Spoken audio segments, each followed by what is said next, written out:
So friends, we are going to first have a look at the setup of diesel engine test rig. We know that this is a diesel engine and this is a single cylinder diesel engine. What you find over here is the diesel engine has an arrangement for measurement of various parameters. Okay, so this thing which you see over here, it is called as a dynamometer. It is a eddy current dynamometer, and this eddy current dynamometer would help us calculate the brake power of this engine.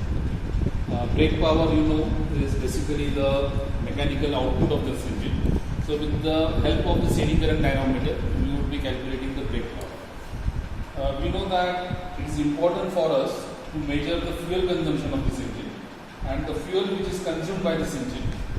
This fuel, if you look at this fuel injector, and if you just go and trace this fuel pipe, you would find that here, if you come to the setup over here, this is connected to this fuel tank, and there is a burette over here. Okay, so using this burette, which is calibrated in ml, we can measure the fuel consumption, how much fuel is consumed by this diesel engine. So for that, what we need to do is that we need to use a stopwatch, or you can use your mobile also, for noting down how much is the drop in this fuel level in this burette in a particular time. Let us say for 10 seconds how much ml of fuel is consumed by this engine. So once you get the volume flow rate of this, we can calculate the mass flow rate of the fuel, that is diesel, in this diesel engine, right? So this is one important thing in this setup. The other important thing in this setup is to know how much is the air consumed. Now if you look at this, this is the pipe. It is connected to the intake manifold, and this pipe is connected via the orifice. There is an orifice over here. So via the orifice meter, it is connected to a manometer. So if you come from the front side of this, okay, you will find that this intake manifold through which the air enters this diesel engine is connected via this manometer. So what does this manometer do? Manometer would help you calculate the height in the water level, height of water column HW, and using the basic fluid mechanics rule that HA rho A is equal to HW rho W, you can calculate the height of air column, and by knowing the coefficient of discharge of this orifice, you can calculate the mass flow rate. So basically, one needs to understand that this is the pipe which basically sends the air into this engine. This is the pipe which sends the fuel into this engine, and as a result of the combustion which happens in this engine, we are going to get an output which is measured by this dynamometer. So this is a basic thing we must know for calculating the performance of this engine. The other very interesting or important information is we are going to calculate this performance for various loads. Now how do you change the load? So for that, here you see that there is an arrangement. If you come from the front, you will see that this arrangement is basically for your loading of the dynamometer. So if you change this, we are going to change the load, and for different loads we can take the readings. Which readings we can take? We can measure the fuel consumption for different load. We can measure the air consumption for different load, and accordingly we can calculate the air to fuel ratio for different load. So this could be an interesting thing to know. The other thing is we can know what is the brake power of this engine at different loads.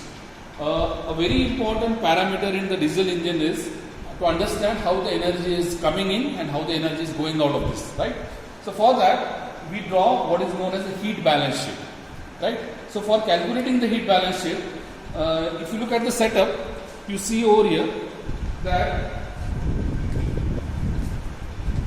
this is the exhaust pipe. This is the exhaust pipe, that is the products of combustion would be coming out of this engine from here, and this exhaust pipe is connected to a heat exchanger. So this is the heat exchanger, and this heat exchanger is called as the exhaust gas calorimeter.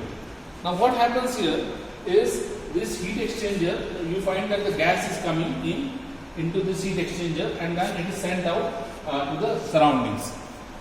So we are measuring the temperature of the gas which is coming out of this engine, that is which is entering this finally which is entering into this calorimeter or heat exchanger, and then we are also measuring the temperatures which are going out. So you see that there are thermocouples connected, okay, in and out of this.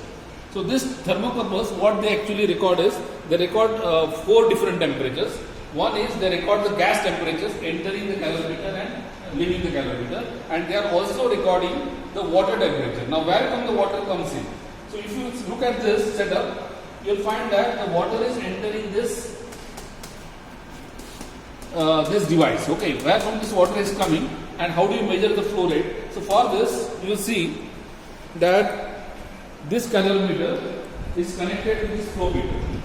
Okay, so this flow meter will give you the flow rate of the water which is entering into the calorimeter. Now what to do with that? So the water enters the calorimeter, and when the water enters the calorimeter, it is going to cool the gas, right? So if you know the flow rate, and if you know the exhaust, if you know the temperatures across heat exchangers, you can calculate mass of exhaust gases and specific heat of the exhaust gases, which you can use for doing the heat balance sheet.